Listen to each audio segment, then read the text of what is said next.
Started. I'm joined with Washington head coach Chris Peterson, quarterback Jake Browning, and tailback Myles Gaskin. Coach, you'll start with some opening remarks, then we'll open up the floor for some questions. The team will be here for about 10 minutes max. Yeah. Tough one. Very frustrating when you start the first half like we started. I have no idea why. It's on me. It's not these kids. They practiced hard. They're ready to play, but we really didn't play with that edge and that chip that we normally play with. Really just, across the whole squad. I don't know, being off that much time, it just didn't seem the same. Proud of them. A few adjustments at halftime, but really more than anything, just an attitude adjustment, make a few plays. And that breeds excitement when you make a few plays and kind of feed off each other. So we'll go back to the drawing board on how to prepare these guys better to come out of the gate a little bit faster. But I am proud of how hard these guys play, and I never doubt that. That's why I think it's really on me to figure out how to get a faster start, because it's never a question of these guys not being all in and doing everything we ask them to do. We just got to prepare them a little differently. Thank you, Coach. We'll now open up the floor for questions. Please raise your hand and state both your outlet and name when asking a question. We'll start on the left. Chris Fetters with Dogman.com. For all you guys, I know first time, the Rose Bowl and everything else, especially Coach Pete, did it live up to expectations with the hype and the build-up and everything that people thought or people told you it might be in terms of coming out the tunnel and seeing all the purple and seeing the red? Did it live up to what you thought it might be? Yeah, I've seen this game for a lot of years. Never been here. Certainly the whole week, everything leading up to the opening kickoff led up to that. I think when you don't play like you want to play or think you're capable of playing, that kind of sours things a little bit. But in terms of how we were treated, the prestige of this place, all those type of things you're talking about, first class, second to none. Yeah, I thought it was, it was a special game. The whole setting of it was pretty cool. Just, I think like you said, it's kind of hard to reflect on all that. Kind of thinking about the loss right now.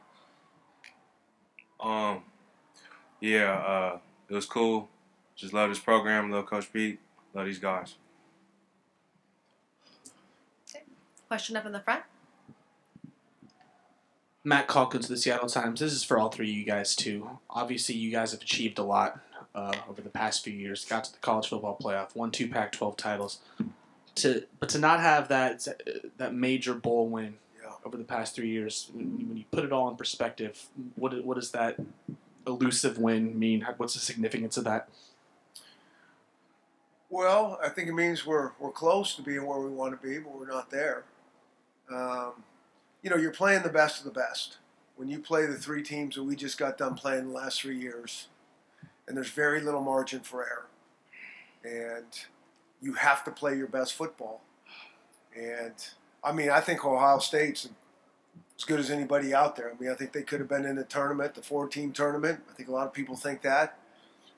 I just think it's frustrating for us when you feel like you didn't put your best foot forward the whole entire 4 quarters.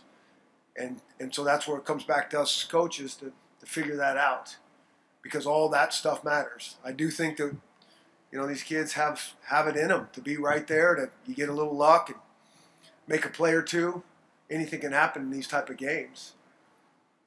But we'll keep battling, keep learning, keep figuring out how to raise the bar.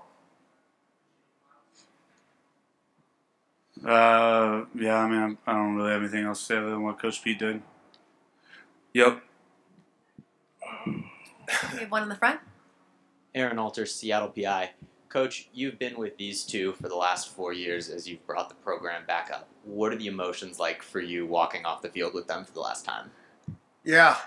It seems like yesterday when both those guys kind of came walking into the building. didn't really know what they'd give us. Or we thought they'd give us their heart. We kind of figured that, or we wouldn't have recruited them. And I just think what they've done as freshmen, out of the gate, just the maturity that they brought to the game, really. Not only their play, but just how they prepared. I always think about Myles, how hard he practiced. Jake prepares and practices also. He never changes. Those answers he just gave you, that's kind of the same answers he gives me a lot, even when it's going good or not good. But just their consistency and really wanting to do the best they can and not flinching, no matter good, bad, or in between. Okay, we have a question from the front.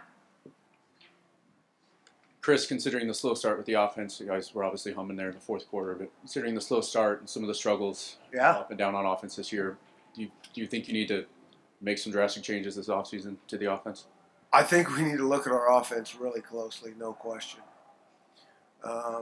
I don't know. The game was kind of similar of a lot of what went on this season in terms of some red zone issues. We drive the ball, we play, we can run the ball pretty well on occasion and make some plays, and we get in the red zone and we penalty sack.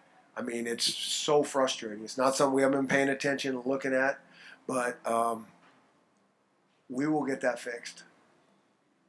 How? We'll have a plan. We will. We'll study the hell out of the tape and, pare things down so we're more precise, what we're doing. It all comes down to execution is what it is. And I don't know if there's any one thing we would have fixed it long ago. But we've done it in the past. We've played good in the red zone in the past.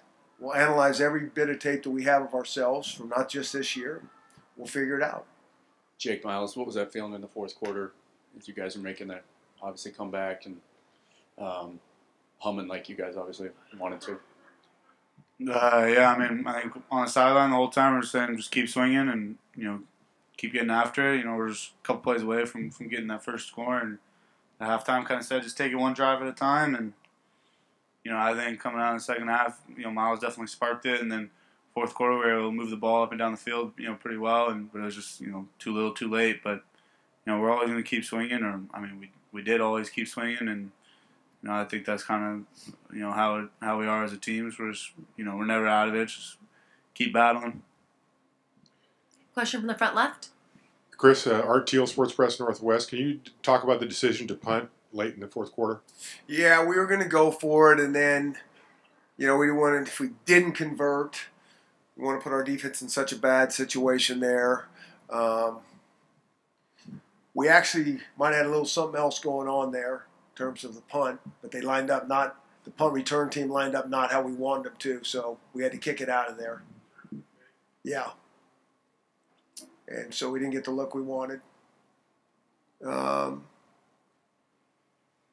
And so, we were trying to get a little something done, but we didn't want to just do something that we didn't think we had much of a chance at. One more question in the front left. Coach, I think you had about minute 15, at the end of the first half. What was the thought process trying to get out of your own end? Yeah, that was frustrating. Really frustrating. Yeah, that's a frustrating one. The thought process was, let's not get, let's try to run the ball, get a first down. We threw a pass right away, got about 5 yards, and then I think on third down we ended up missing a pass. They come down and scored. I thought that was a big, huge key to the game for those guys to score right before. It was frustrating on both sides, that we don't eat a little clock, that we didn't convert the first down, and then they got the ball and went right down the field on us. Well, there was a thought of that. Yeah. Okay, we have time for one more question. Up here in the front. You started out in the third quarter. I think you had 6 consecutive runs. What was your plan going into that to reestablish the run and make them change their defense? Yeah, we had more runs called the first the first half, but they're kind of run pass options, and Jake was throwing a lot. So then we just wanted to give our line a chance to kind of get into a rhythm and not put the pass part of things on, and they really started moving the ball, and they felt that they could do some things, and so that was just kind of that thinking, and I think that kind of helped us stay on the field, get a little rhythm going, and not go 3 and out, those type of things.